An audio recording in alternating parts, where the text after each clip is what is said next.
everybody. This week in gaming, Ghosts of Yote's map is big. Respawn cancels a Titanfall game, and Borderlands 4 gets a deep dive. This is the NerdCave News, and I am one of your hosts, Zach Dykes, joined by my good friend and co-host, Derek Daniel. Derek, how's it going, my man? It's going pretty good, man. Just getting through the week, getting through the grind of the week, but we're here. It's another Thursday. We back at it, baby. Yeah, I'm excited.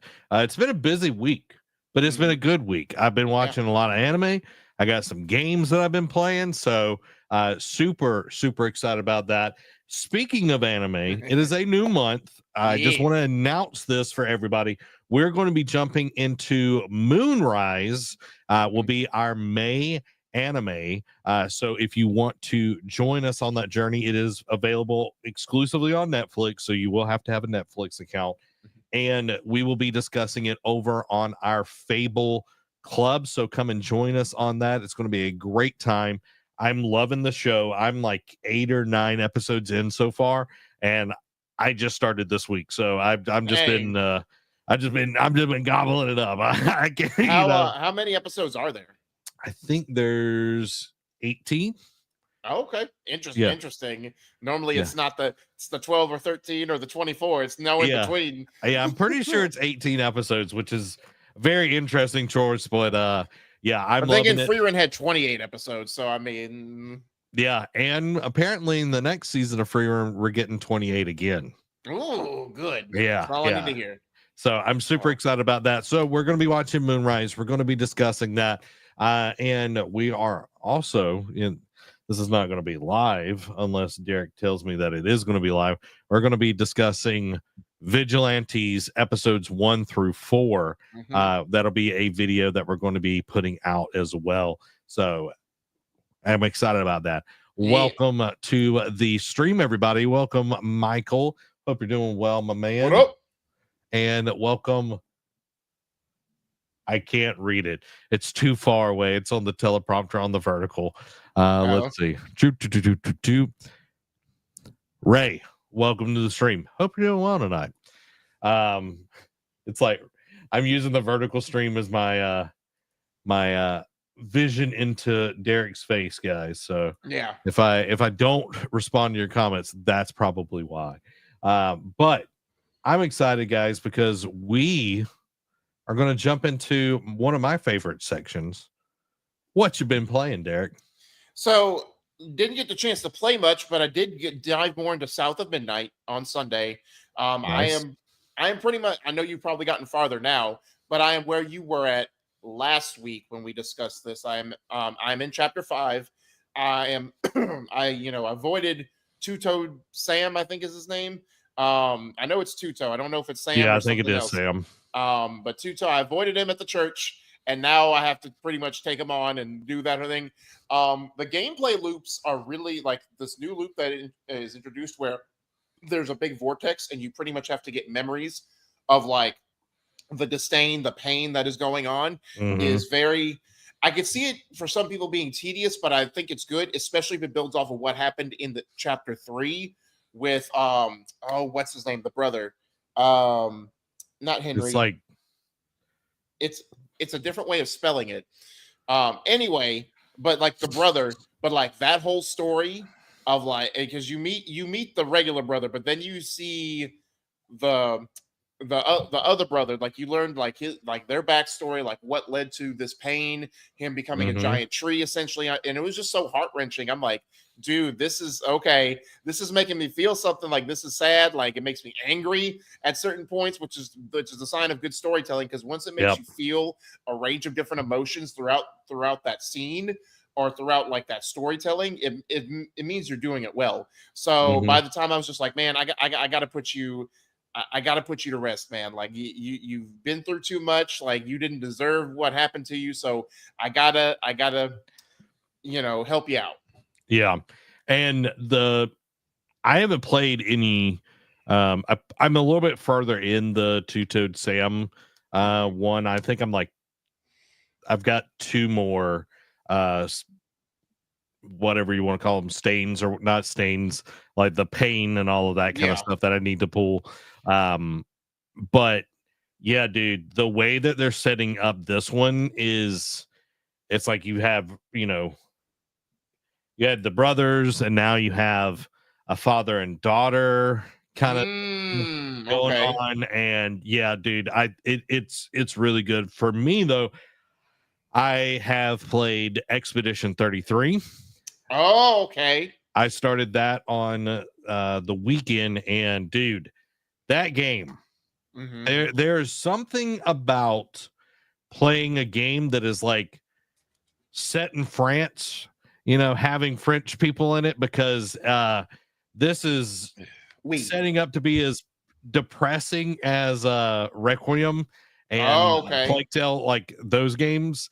But dude, Charlie Cox is the main character in the game. Really? Yeah, I was like, I know That's this. crazy. I was like, I know this dude's voice, and I kept hearing it. I was like, okay, I was like, it's not anime, but he like kept talking. I was like, I know I've heard this dude talk a lot.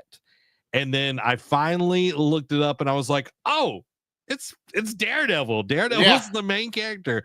So, but dude, it is so good. I like it. Like, the combat is different because it is turn-based. It feels in a way like Sea of Stars, Yeah.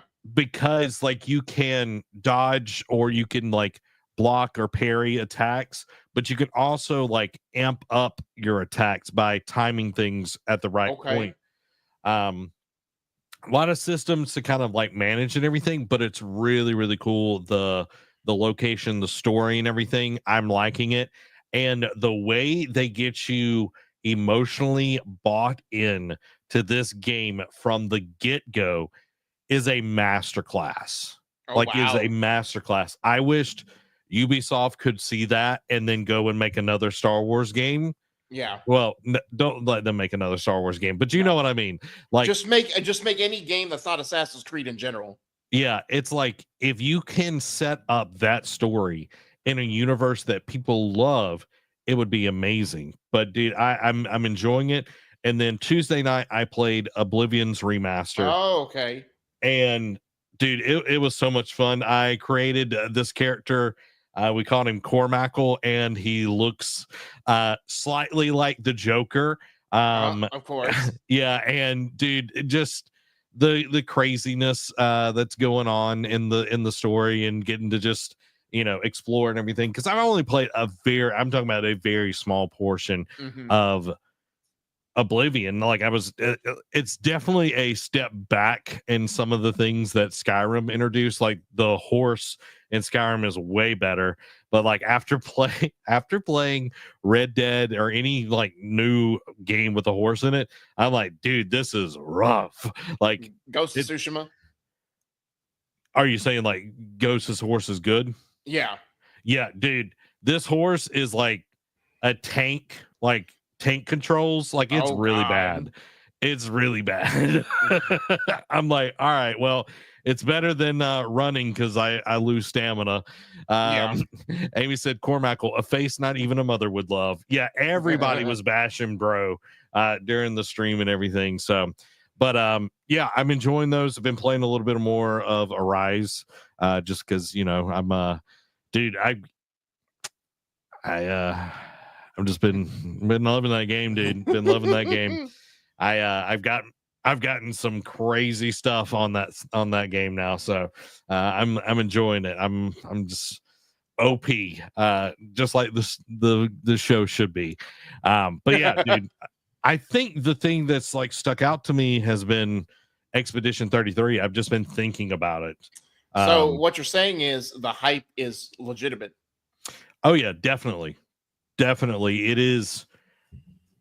I think if people will give it a chance, Yeah. this could be a contender for game of the year. I don't think it will be game of the year, Mm. but I do think that the game is really well done. I was streaming it on Game Pass. Like, I hadn't downloaded it yet because I just wanted to check it out, and still looked like a great, graphics and all of that. So now it's downloaded, and I know it's going to be even better. But dude, I think it'll be nominated for RPG of the year for sure. Oh yeah, I think it will be, but you know how there's always like an indie is in Right. there or whatever. Dude, this game, well, it's probably going to be Blueprints. Let's just be honest. That'll be the one that gets nominated, but it's really good. And I think only like 35 people developed the game. Wow. Yeah. That's crazy. Yeah. So if you're looking for something that is dark, depressing, melancholy, and French, then Expedition 33 is definitely your style, and you're gonna like the way you look, is how that one dude that sells suits says. Mm. You know what I'm talking about? Mm-mm. Men's Warehouse. Oh, You're gonna like the way you look, I guarantee. Apparently, you didn't grow up with cheap television back in the day. I mean, I did. I just tuned out a lot of the commercials. I don't know. I didn't.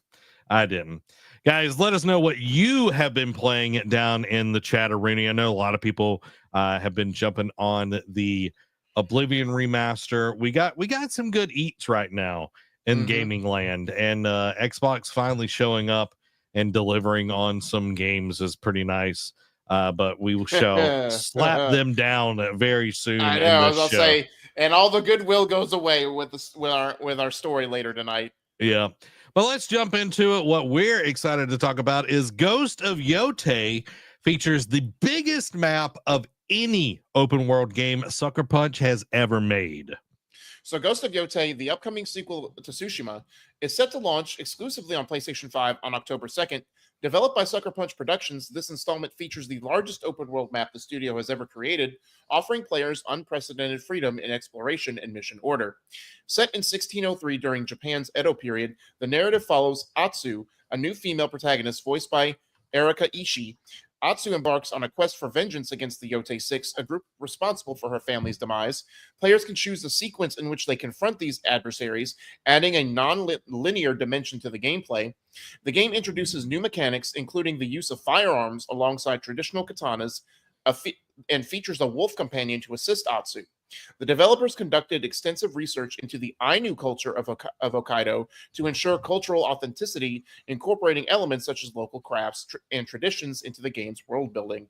And this goes back to, they did the same TLC for Tsushima. They went to Tsushima Island, spoke with people who were there, who had witness accounts or had stories told about this, or like historical places where they were dedicated to the fights that happened here, and they wanted to make sure they got its fair shake and not just glossed over, quick, what have you. And they're doing the same thing. And I, like what I discussed when we watched the trailer last week, I recognize the Ainu culture from watching the Golden Kamuy anime, because it involves a lot of the Ainu culture, and you get to learn. They're not just a reference. You get to learn about their upbringing, like their foods, their traditions, their rituals. So I'm glad to see that getting featured in a game as well, because I think it's so cool, because I never knew there were like indigenous tribes in Japan. Yeah. So I think it should get, more of a spotlight on that, and just bring like newer stuff that we never knew is in this country to light. So, and having the non-linearity, I bring up to Far Cry. There's another game that does it as well, where you can just go and explore, like Breath of the Wild, I think is the other one, where you can just go and explore all this. But having the biggest open world, the only does that excite you, Zach, or does that make you cautious? Because, and again, I'll bring this up for reference, Ubisoft for years on end, at every E3 when they had a next big game, they would tell, oh, this is the biggest world we created, this is the biggest world, and then it would feel empty. Do you feel like, and again, they said they want the repetitiveness in Tsushima, like finding all hot springs, fox dens, all this, to go down and get more creative with their open world. Do you think that having that will cancel out the openness and not make it feel so empty? Or do you worry that they will get a little too big for their britches with this one, and it won't feel as lived in as Tsushima? I trust Sucker Punch. Just because the pedigree that they have there, that they do the Lord's work. Let's just be honest. They put out there about it. So I'm not necessarily worried about it. I think there is an element when you are building an open world, like how do you feel it? Because you don't like Breath of the Wild is beautiful, but it feels barren. Like I feel like 9 times out of 10, you're just running by blades of grass or, Fair. Dirt. So it's like, okay, how can we make things interesting? How can we bring in these tribes, do that sort of deal? Also, there's like a time travel element that they're bringing to the game, Right. where you can go back in time. I don't know how free that's going to be, where you can do it at Right. any point or whatever. Because when they did it for Tsushima, it was very constrained. Like you could only go within a certain parameter. Yeah. So it's like, okay, how is that going to impact the game when, because one of my favorite games of all time was Singularity, where you could like go back and forth and try different things or whatever, like with time and rewind things. But this, I'm not worried. I'm just like, okay, what is this going to look like? I think that's Right. the biggest thing. And just making it interesting. I don't really care about the size and scope of a map at this point, because we've heard that language for so Yeah. long. I just care about interesting experiences. Like Right. Iki Island was smaller than the map of the original game, which of course it would be, Well, but yeah. I thought Iki Island had some really cool moments in it. True. So, and it was really done with care, even though it was not a quick turnaround, but they got it out within like a short time span after launch as well. So again, I echo everything you just said in the sense of I trust Sucker Punch because they do the dirty work. They get in there, they strap up their boots, wade in the mud, and make sure that what they bring to the audience is worthwhile, is authentic, it is made with TLC. So I don't worry about the openness. The only thing I worry about is with the linearity, like what will going to face any of the Yote 6 at any point. Will it be scaled? Like say you take out one, it's like, all right, now these two are going to jump or bundle together and or team up or have stronger forces waiting for you now that they're on their guard. Or will it be like, hey, you can face them, but they're going to be different levels. You know what I mean? The spider may be level 10 starting off, so he may be the easiest to go after. But then the dragon, it's like, oh, I want to take him out first, but he's level 30 or whatever. I wonder how it will be. I don't think, because they really didn't do leveling That's like that in Tsushima. I doubt they bring it into Yote. Yeah. But I do wonder, is you going to take care of any of the Yote 6? Will that evolve the world depending on how you branch off and do things? Yeah, I think it will be interesting because like Iki Island, depending on when you played it, would also vary the story. So if you finish the whole game, you got a slightly different story, some different lines of dialogue and everything. With this, it's like, okay, well, what if I go and take out the leader, this Lord, whatever his name is? I don't know. Go ahead. Yeah, Lord LeBron James. I don't know. It's like, okay, what if I go take him out first? And then it's like, okay, is it going to scale match me, kind of like Skyrim does that as well, as if as you level up, the enemies around you will kind of match and everything to just keep it challenging. And it's like, okay, if they're going to do that, that's totally fine, but I don't want this lower person. Maybe they're not lower on the totem pole. Maybe all of them are kind of equals in strength or whatever. I don't know how they're going to do that, but I think it's going to be a really cool way to present it. It's like, yeah, I really want to go take out the dragon. Maybe you get to keep his mask or whatever and wear it. I don't know. Oh, that's an easy, because mask, the whole cosmetics were big in Tsushima. You got to imagine after you kill each of the Yote 6, or at least the 5 out of the 6, that you keep their mask as a momentum. You have to do that. That would be super dope. So I think those little things are going to be in there, but only time will tell. And I think Sucker Punch they're going to knock it out of the park. Right. Facts. Big facts. But you know who's not knocking it out of the park, Derek? Several companies that we're going to talk about tonight. True. But let's talk about Respawn. Respawn cancels another incubation project. Around 100 employees have been impacted. So Respawn Entertainment, the developer behind Apex Legends and Star Wars Jedi series, has canceled 2 early-stage projects, including an extraction shooter set in the Titanfall universe, codenamed R7.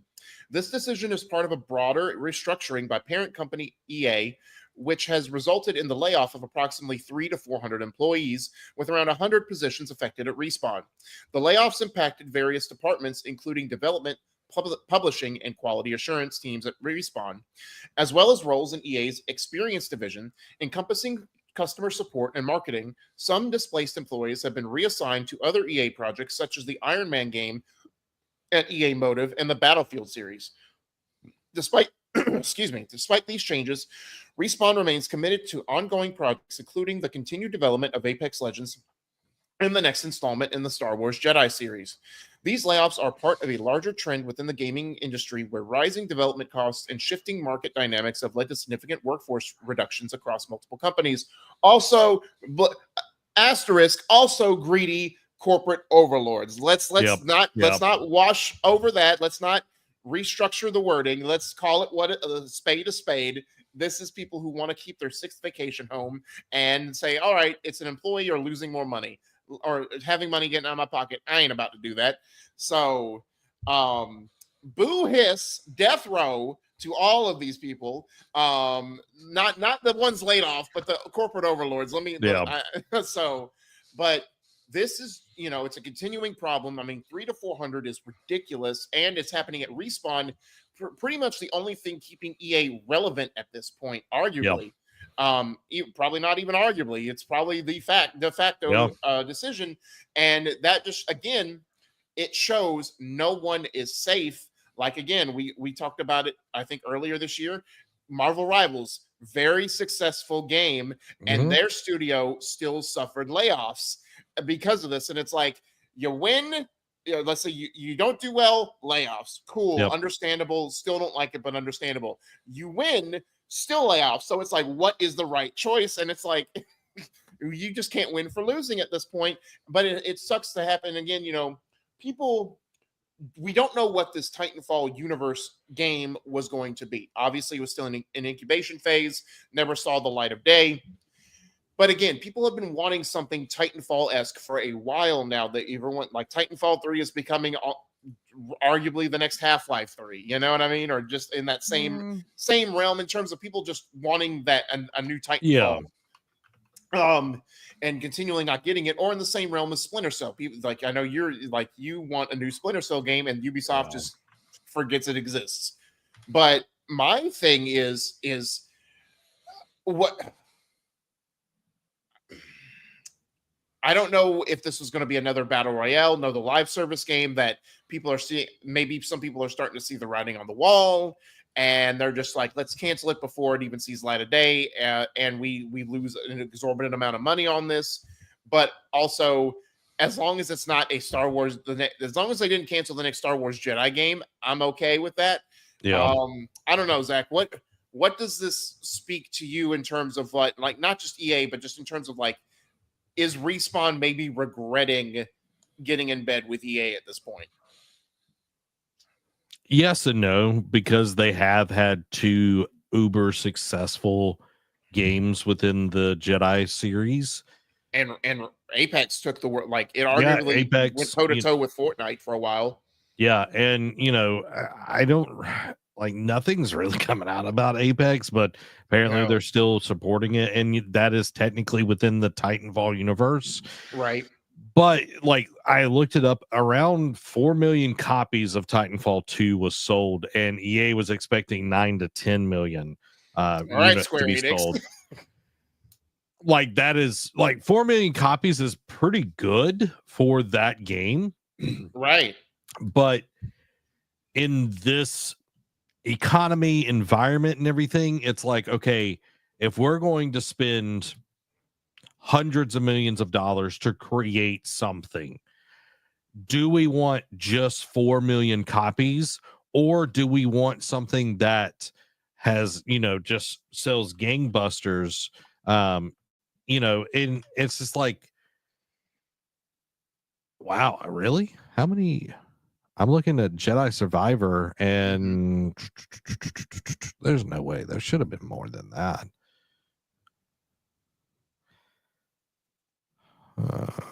I'm looking. Copies sold. It's saying 1.5 million. Really? For Survivor or for Survivor? Wow, that's pretty low. Right. Yeah. I don't know. I have to look into that here in just a second. But why I'm saying all of that is like, yeah, Titanfall sold 4 million copies, but or Titanfall 2. Titanfall 1 probably didn't do that well because it was just multiplayer and it was all online on the Xbox and it was One. Also, and it was only Xbox consoles. Yeah. So Titanfall 2, it was on other consoles and everything, which I thought was a much better choice. That being said, I think Respawn sees that Star Wars is the better place to be. And I think that they are going to see, a lot more success with all of that. But I don't know, dude. It's kind of, it's frustrating to constantly see these companies letting talent go. And eventually it's like, you're not going to have any talent there because you're not willing to pay for it. And that's how industry works. You have to pay the talent. No one is working for free. I mean, let's be fair. To cross streams a little bit, look at sports. Like when you're an NFL team and you have a franchise quarterback, hey, you want to go to the Super Bowl and be relevant and make your franchise a whole lot of money, you need to pay for the star. You know what I mean? So I mean, if you let every quarterback go, the fans are going to get tired and be like, you're just going to not pay our stars. So why are we investing? Why are we going to games knowing that this person won't be here in 3 to 4 years? Yeah, it's insane to expect that because it's just not going to work out. It's I don't know. And I want to be like, oh, well, look at the anime industry, and it's like their working conditions are awful. So especially if you're at Napa. Yeah. Welcome back to Artrum over on the vertical stream. The rug pulled Titanfall 3 from us. EA became too corporate heavy. Once the loot boxes were removed, EA couldn't produce enough numbers for their suits. Yeah, I feel like they've been that way for a long time, though. True, because even though they still have the microtransactions, like mainly for their sports games, like the Ultimate Team stuff. Yeah, but like even like, because didn't they do? Was it Dead Planet? No, Lost Planet. I was talking about Lost Planet, but yeah, Dead Space. Like Lost Planet was way worse. Like with Lost Planet 3, but that was who did Lost Planet? I think Capcom. That was Capcom. Yeah, all of them suck. Let's just be honest. All of them suck, and it's like we love a lot of we love the developers. We do not love the publishers because when it really gets down to it, all they do is try to make money, and they will sacrifice anybody and anything to make more money. They would even sacrifice their grandmother if it would give them $10 more. Let's just, But also an asterisk by that one too. It's like, even if we do love something, like we were both Sony ponies, we still call them out on their crap, mainly Jim Ryan, but he's no longer there. True. Yeah, thank the good Lord with that. Guys, make sure to go and subscribe to the Nerd Cave News on podcast services of your choice. We're available all over the place.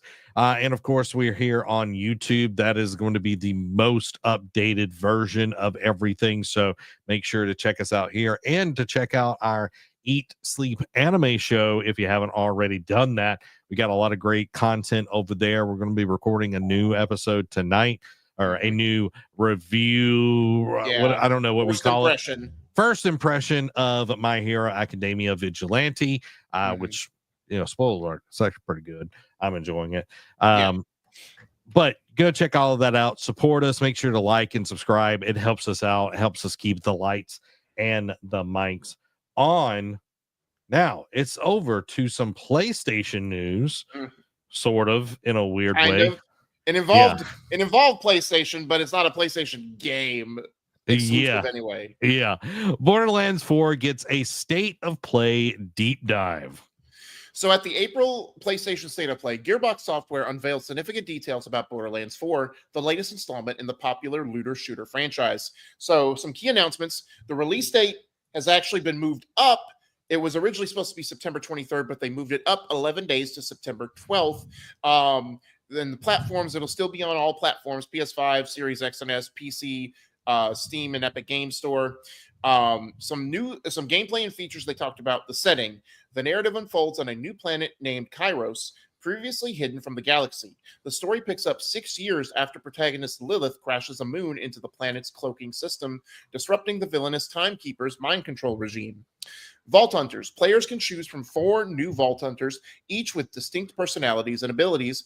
2 revealed characters include Vex, a Siren, and Rafa, an Exo-Soldier, equipped with an experimental suit capable of disintegrating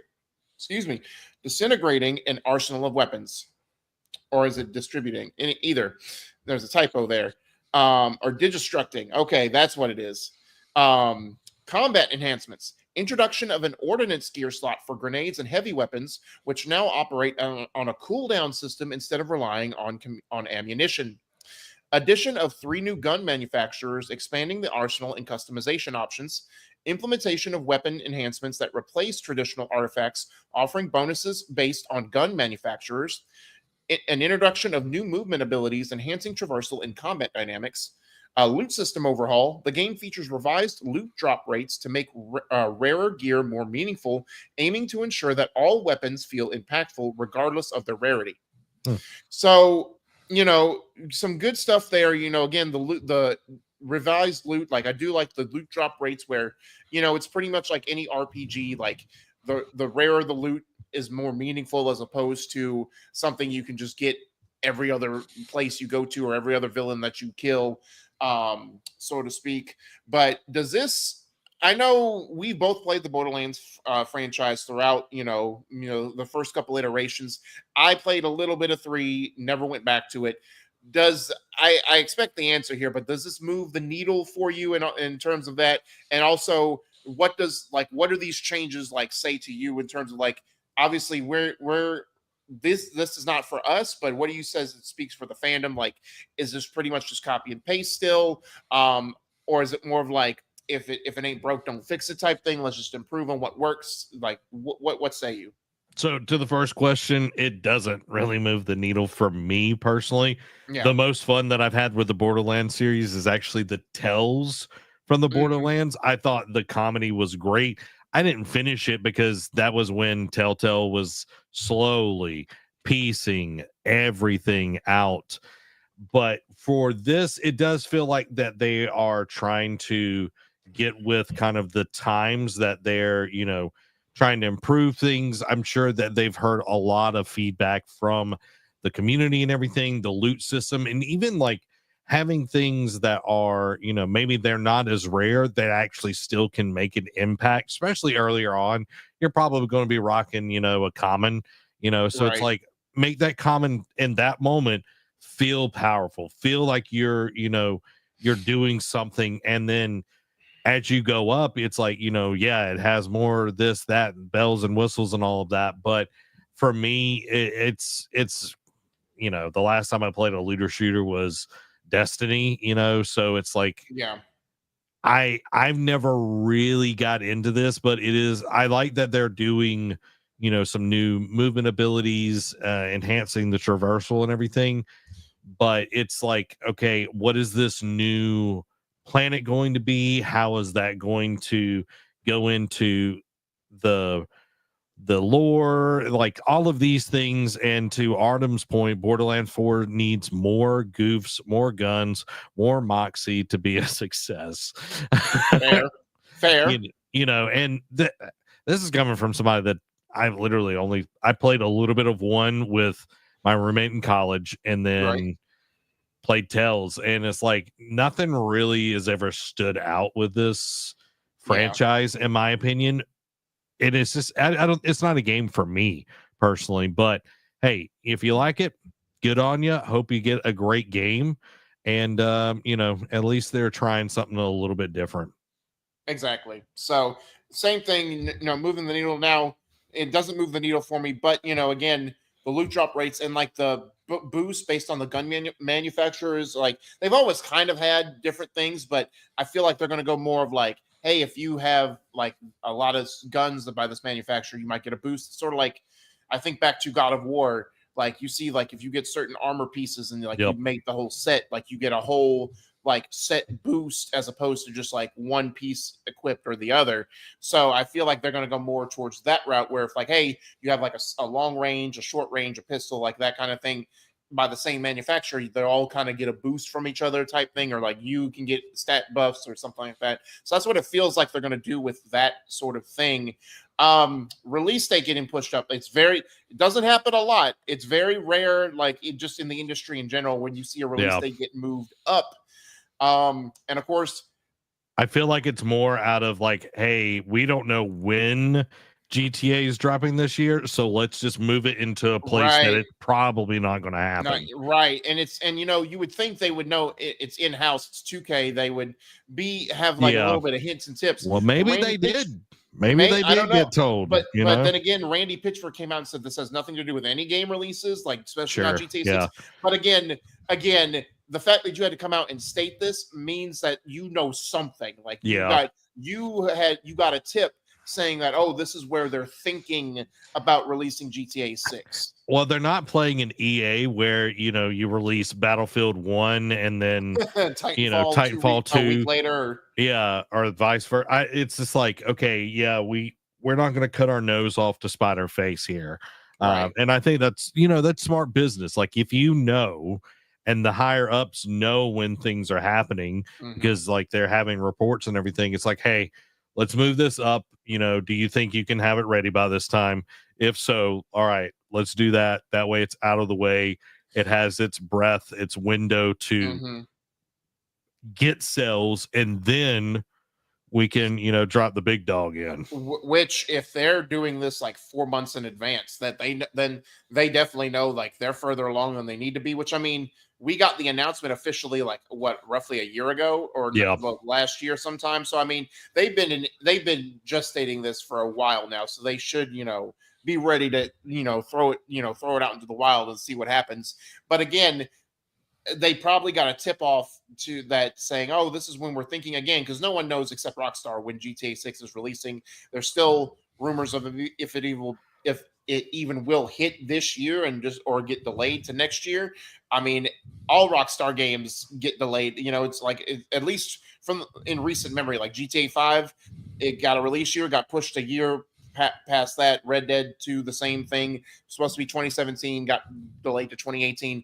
It wouldn't be a surprise if GTA 6 did this same thing, but still, you don't want to play with that fire just in case of like, hey, we're ready to launch it this year, not delay it a whole nother year. Yeah, it's best to move that around. And I'm sure stockholders will be, shareholders will be, happy to have a big franchise within their stuff to come out and it's guaranteed. And then it's like the potential, like they're going to be printing money. Let's just be honest. Like if it comes out this year, talking about GTA, if it comes out this year or next, it will do that. To Artyom's, I'm guessing, bro, that I'm saying the name right. All right.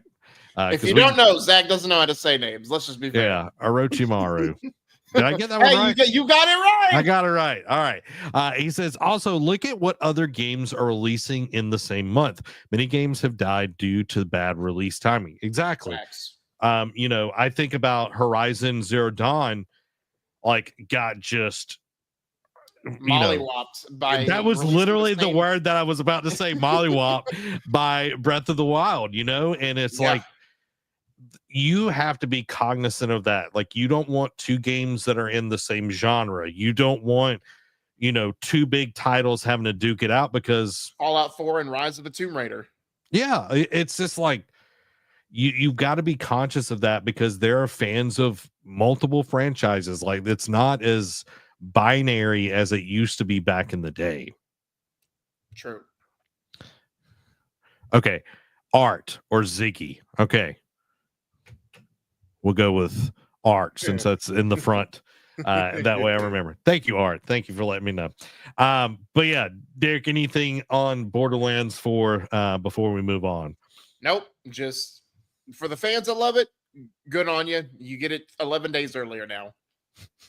11 days. That's not that much, but yeah, it is something. All right, let's move on to these jerks at Microsoft. Oh boy, our other black sheep of the night. You know what I mean? Yeah. This is like, come on, dude. Microsoft raises the prices of all Xbox Series consoles. So Microsoft has announced a significant price increase for all Xbox Series consoles, first-party games, and accessories. Effective today, this move aligns Xbox with broader industry trends driven by rising development costs, inflation, and global economic pressures. In the US, the Xbox Series X now costs $600, which has increased $100, while the Series S the 512 gig has increased to 380, which is up $80. A new 2 terabyte Galaxy Black Special Edition of the Series X has been introduced at $730. Prices have also increased internally with the Series X, now $500 or £500 in the UK and £600 in Europe. Alongside hardware, Microsoft confirmed that the first-party Xbox games launching this holiday season will be priced at $80. Boo hiss. Accessory prices are also climbing, with the Xbox wireless controller now $65 and wireless headset $120, which that's not. Side note, it's not that bad of an increase. Like I know some of the special edition controllers that they released while I worked at GameStop were a little bit more than that, but still 60 to 60, it is still an increase. Microsoft attributes the price hikes to increased production expenses, ongoing tariff-related import costs, and the need to maintain sustainable development pipelines. This mirrors similar moves by Sony and Nintendo, both of which have recently adjusted their pricing strategies. Despite a 6% drop in Xbox hardware sales last quarter, Microsoft's gaming division remains strong, buoyed by Game Pass subscriptions and continued success from key franchises like Call of Duty and Minecraft. Zach, like we saw this, it dropped today. Like, I thought I had everything set yesterday when I set up the dock, and then Microsoft said, "Nope, we got one more for Hold you, my Chief." beer. Exactly. And this is a doozy. I mean, it goes back to Nintendo. Like, I know they even though they delayed pre-orders for the Switch 2 and some other stuff like their accessories, went up in price, since the initial unveiling of everything. But they said, hey, the console's holding true. And we all saw this initially, and we're like, all right, the floodgates are about to open. GTA 6 will be no reason that it won't be $100 now at launch. Games will increase. And now Microsoft is falling in line. And it's, of course, it's not out of the realm of the possibility that Sony will do the same thing. Maybe not tomorrow, but that it'll happen. And Mike brings up, in other words, we saw an opportunity to raise prices, so we did. Exactly. Yeah, 1,000%. And this is just, I feel like this is going to be the new Microsoft and ebb and flow. Like, we saw it, like they were doing such goodwill. They were buying up companies. They were setting the dominoes for these games to come up. They were doing consumer friendly, things. And then all of a sudden, boom, close Tango Gameworks, boom, close the studio, boom, lay off hundreds of thousands of people. Yep. And now they're, and we called them out on that. We held our disdain for that. And now they're putting out quality games, with South of Midnight. Avowed is doing pretty well. Like Indiana Jones and the Great Circle did pretty well. But now it's like, all right, now we're going to raise game prices. And now we're going to even do something that Nintendo should have done and raised hardware prices, and like, that's ridiculous. It's expected. And I'm gonna get ahead of this. I'm gonna call it like I see it. Maybe it's a GameStop thing, or it will be a GameStop thing. Maybe it won't. They're gonna increase the price. Let's just say a regular Series X console, $600 now. they're going to have it. Oh, get it $100 off at GameStop for the holiday season. The price it was already before, earlier in the year. So that's what they're going to do. It's the old Target bait and switch. Like, oh, Yeah. raise the price and then put it back down to where it was. Yeah. Like Xbox is in a very interesting position because Game Pass is so well loved. And it is like, even now with it going up to $80 per game, I don't know why in the world you would buy a full price game when you can get Game Pass, play the game for a month, and then get rid of Game Pass. Like you have saved money. Even if you like Call of Duty, you're saving money doing it that way. With the console rises in pricing, you're good, bro. That right there is inflation, tariffs. Like, we know that pricing is going to go up on a lot of things just because of how things are going in the world. There is our country is in talks with India to take over a lot of the manufacturing, which is kind of ironic when we're like, oh, we need American jobs, but we're going to give another country our jobs. Right. You know what I mean? That's neither here nor there. But when we see Xbox struggling to sell their console and then they're like, oh, we got to raise the price. It's like, do you? Are you really taking that big of a hit? Like, have you not figured out how to make your console cheaper? Right. At this point? Like we're arguably over halfway through the console life cycle. And this, like, if you're following like a 7 to 8 year trend, we're over halfway through, and it's like you haven't really dropped the price on it yet. And it's like usually by this point you find the more powerful or like the upgraded version, and then it's like, all right, we lower the price of the original one, or even just at this point before you even do like when you do even a slim version, you cut the price by $50. Yeah. Well, and I think because they've done the split SKU from the beginning, that we're not going to be getting that, because even now with like the 2 terabyte version, it's, even more expensive, and they never brought down the price and everything. But, when it's said and done, like, I will say one good thing about Nintendo, one bad thing: they did not raise the price of their consoles for Switch 2 after all the tariff stuff was going on. That is a good thing. That is smart business. They know that the console is the gateway. The attach rate is the games. Correct. So making the games the thing. You get people on the console, then you get people into the games. The bad thing is the $80, and now we see the trend. Xbox is going up to 80. PlayStation will soon follow after that. All 30 third parties will go up, and even indies will start going up now. I'm going to say it. I'm surprised when Nintendo said $80, Ubisoft didn't come out the next day and said, we're doing it too, because, they want to jump on every trend. I'm surprised they didn't jump on this yet. I'm surprised they still haven't, but we all know it's coming. I also think Ubisoft is just keeping their head low and be like, please buy AC Shadows, please, please, please. You know what I mean? Right. It's like they don't need any ill will. But like, this is a signal here that, hey, everything is going to get more expensive. And if you can find ways to, like, you don't have to play new games. You know what I mean? Like we were talking about, we're playing these games. We're doing it through Game Pass. Like we try to be smart about our spending on games, because we also know that we don't have a ton of time to play games, and also we don't want to be burned by buying special editions like of games or early access or anything like that. And it's just like we have backlogs, we have other things that we can play, and it's like, don't think that you have to play the latest thing because don't let FOMO take a hold of you. Yeah, just because your favorite content creator or something like that, you see these ads, you see people playing it, your friends are playing it. Don't let those people pressure you in, because that's just working into the corporation's like hands. Yeah, and I mean, not to go off on a tangent, but it's like, let's just take Expedition 33. If it's a brand new game, brand new IP, watch it. Like, I mean, especially like now more than ever, Vote Mhm. with your wallet. Like, Yep. yes, it's doing gangbusters, but not every game is for everybody. Like you Mhm. said, like what you can watch your favorite streamer, like you can watch your favorite content creator play this game. Now, if it's like, say, a highly anticipated sequel, like say God of War Ragnarok was coming out, Yote.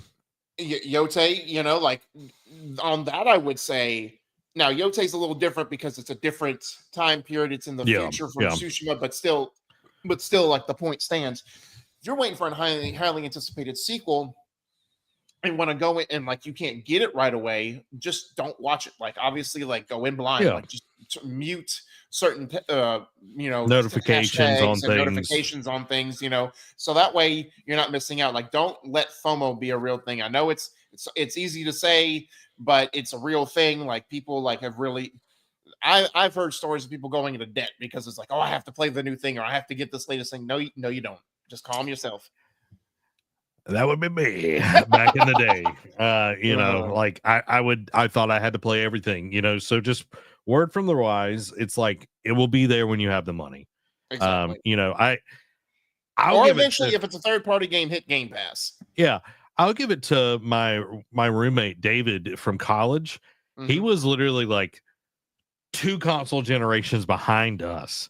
And he would just like somebody would give him an Xbox or whatever, and then he would only buy something if it was on sale. And I'm talking about like deeply discounted.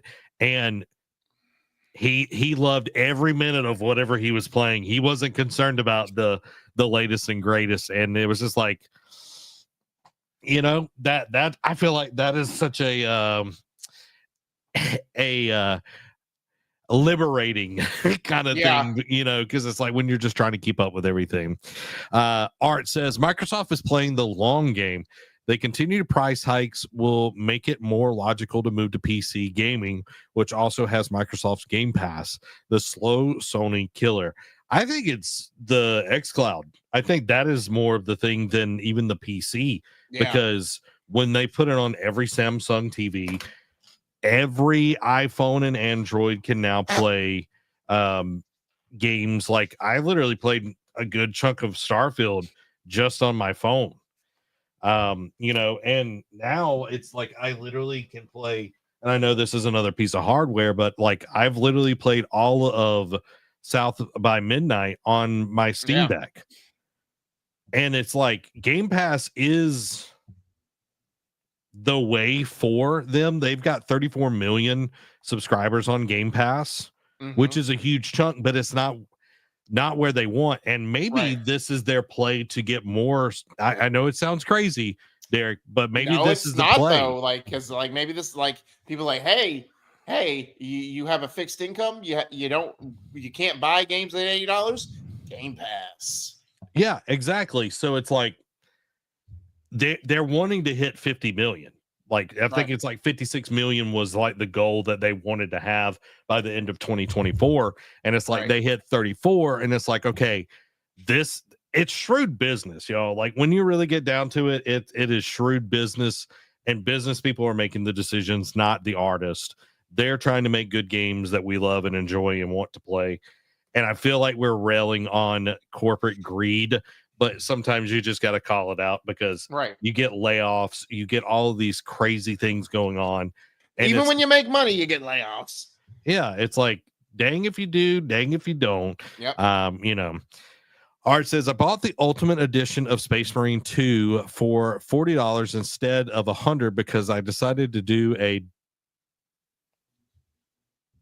Dark Urge playthrough of Baldur's Gate 3. Baldur's Gate 3. So how did you? I'm confused. How did you get $60 off a game? Oh, because you played through it until it came down.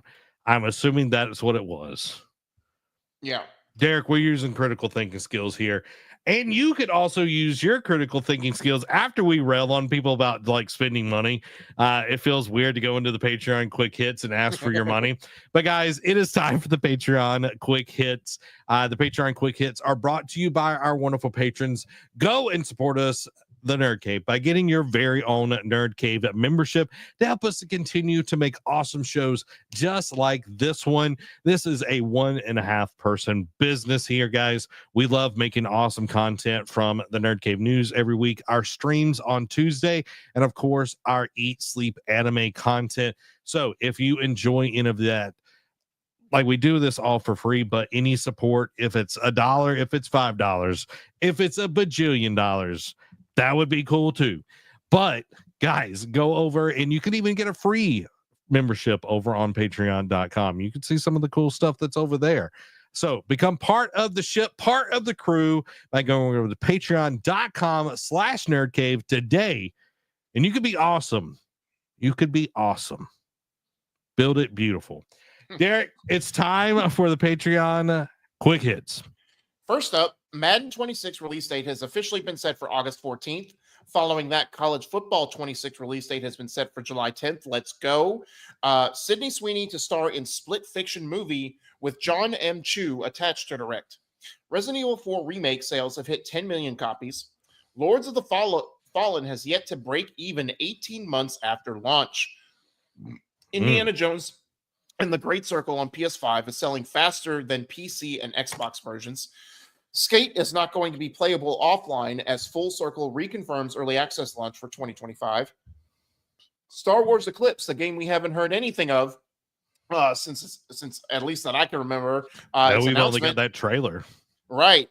Concept art reveals multiple species, including Rhodians and Gungans. Elder Scrolls 4 Oblivion Remastered has already hit 4 million players worldwide.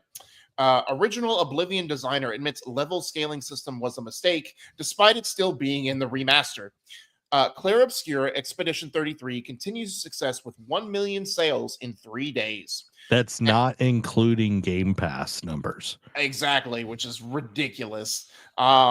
Expedition 33 movie is being co-developed by Sonic movie producers. Expedition 33 DLC could happen due to the game's success, reveals lead writer. Elden Ring surpasses 30 million shipments and digital sales worldwide. Larian Studios' Sven Vinke says it's deep in the trenches on its crazy, ambitious RPG. Following that, Larian Studios boss says Baldur's Gate 3 DLC didn't happen as it would have been the, quote, boring option. Capcom's beloved RPG Breath of Fire 4 back from the dead on PC 25 years after the original launch. FBC Firebreak, another game we haven't heard of in a while. Remedy's co-op FPS set in the world of Control sets its release date for June 17th. That is over a month and a half, just a month and a half away. Pokemon TCG Pocket busts out another major expansion, Celestial Guardians, which is themed around Pokemon Sun and Moon. Give me Gen 2 and Gen 3. Zach's not asking for much. They're intentionally skipping this just to take off. They are. And guess who isn't playing right now? This guy. And I feel like once they do, Zach will be like, no, I'm not playing it now because you took too long. That's probably true. Saudi ratings board suggests Dragon Ball Sparking Zero is coming to the Switch 2. Chinese mythology Souls-like Wushang Fallen Feathers gets a release date of July 24th. Terminator Survivors is now missing from fiscal year 25-26 lineup for Nacon. Lost Soul Aside release date pushed back to August 29th. Remedy says Control 2 is tracking well towards next milestone, and Max Payne 1 and 2 remake making great progress. After years of struggle, Blizzard has found itself in uncharted territory. Overwatch players are having fun again. Switch update mostly shuts off a well-liked loophole for game sharing. Following mixed Steam reception to Game of Thrones King's Road Early Access, the game receives a May 21st release date. So that is just 3 weeks away. Don't buy it. It looks like garbage. As Diablo 4 Season 8 launches, Blizzard responds to roadmap criticism and reveals plans to update the skill tree and explains controversial Battle Pass changes. Helldivers 2 is teasing some exciting news and a new fight on the horizon. New month, meaning new PlayStation Plus free games have been announced for May. You get Ark Survival Ascended for the PlayStation 5, Balatro for the PS5 and PS4, and Warhammer 40K Bolt Gun for the PS5 and PS4. Codemasters announces end of partnership with WRC, and the dev plans for future rally titles now paused. Evil Dead, the game, is being delisted from storefronts, but servers will remain open. But it's only a matter of time till they start closing them, because that's always the nail in the coffin. You take it from the store, then the servers shut down after that. Prince of Persia: The Lost Crown hits 2 million players as Ubisoft hints there's more to come from the franchise, yet they still are leaving Splinter Cell in limbo. Hollow Knight Silksong will be playable this September at an Australian museum. Don't know how that's going to work, but good. I guess kudos, maybe? I'm wondering how many people are going to fly to Australia just to play Silksong. Correct. Like, I feel like after this, like, so many visas are being applied for to go to Australia. Nearly 5 years after Fortnite was blocked from iPhone in the US, Epic boss Tim Sweeney says it's about to come back. And lastly, Assassin's Creed Shadows roadmap includes new game plus, more difficulty settings, additional story content, and more. A lot of release date announcements and release date shuffling in this one. I just want to point out Elden Ring surpassing 30 million is huge, because if you take all of the sales from Dark Souls and combine them, it does not equal the sales of Elden Ring just by itself. Crazy. Yeah, absolutely crazy. And it's about to hit the Switch 2 when it releases. And then that's going to be even more sales. And as that console gets more adapted and people want to play Elden Ring on the road or on the go, then guess what? That game is going to be sold again. Just utterly insane. I love to see like a game do well. And I feel like From Software, I know it's a corporation, but like you can tell the love and care when they make stuff. So, and again, that's one of the ones where it's like, okay, they take care of their people. So you know, we celebrate the good ones. You know, we bash the bad ones, which there are a lot of them, but we do celebrate the good ones when they do something like this. So that is crazy to think 30 million, and all 3 Dark Souls games combined have not even hit. That's ridiculous, especially how popular Dark Souls 1 and 3 were. You know, I know 2 kind of took a dive. Yeah, but still, like 3 was, everyone wanted that.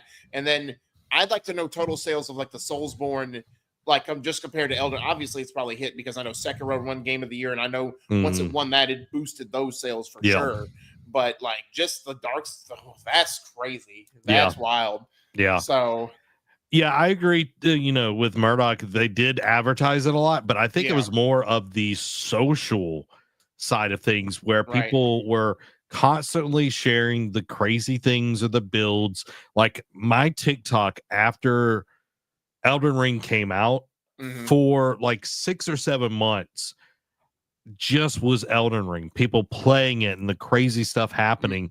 Mainly the Let Me Solo Her and the Melania fights. So I mean, like just those 2 instances alone, like just drove TikTok and any kind of like quick hit videos, rampant. Yeah. So I think the community pushed it further than any advertising, because it's like word of mouth. Like when you have somebody, you know, like Derek and I, when we talk about anime and it's like, oh, I think this really is up your alley, I think you would really enjoy this. That goes so much further than seeing an advertisement on, you know, your phone or like on YouTube or anything like that. Word of mouth is always better than advertisement. So Art says Elden Ring was the easier and largest of the franchise. Yeah, I still think, you know, Elden Ring, like there's difficulty to it. I haven't played it, but I'm not a Souls fan. So yeah, and I know like it's crazy to think about, because the next game that follows, like I know they're doing a Switch 2 exclusive, and I know, but I know Bloodborne was, you know, Demon Souls were like not flashes in the pan, but like were outliers in terms of like, because you know every other game that they've done has been multi-plat, but even Demon Souls and Bloodborne have done really well sales wise and like critical acclaim. But the game that like the next multi-platform game that follows Elden Ring,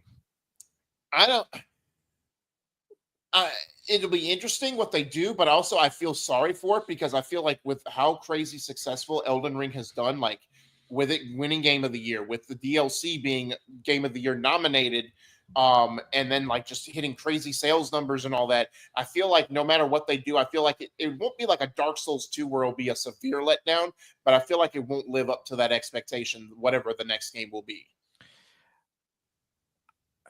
It's gonna be hard for it regardless. But having Armored Core 6 in between it, I think will kind of help it just slightly. True. When you really get down to it, but only time will tell. But I'm excited for FromSoft.